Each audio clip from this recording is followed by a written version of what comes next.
Hi வணக்கம் நண்பர்களே. இப்போ நம்ம எங்கே இருக்குன்னு சொல்லி பார்த்தீங்கன்னா ஆந்திர பிரதேசம் மந்திராலயம் அப்படின்னு எடுத்துக்கிறேங்க. இங்கே என்ன பார்க்க போகிறோன்னா ராகவேந்திரா சுவாமி கோயிலுங்க.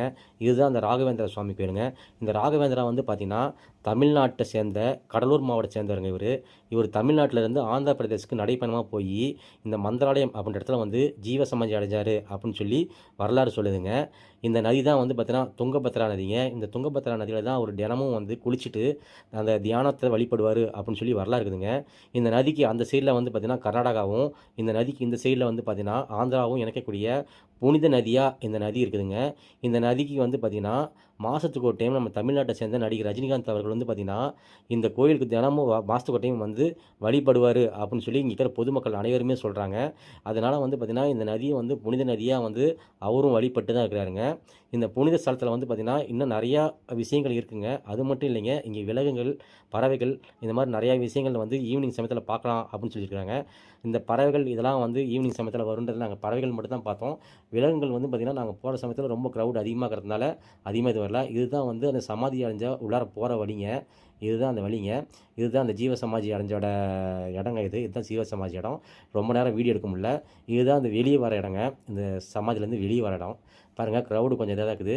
இந்த கோயிலுக்கு வரப்போ ஆம்பளைங்க எல்லாருமே வந்து சட்டையை கட்டிட்டு தான் வரணுங்க. உள்ளார போகிறப்ப வந்து பார்த்திங்கன்னா வெறும் வேஷ்டி இந்த மாதிரி தான் கட்டிட்டு வரணும்.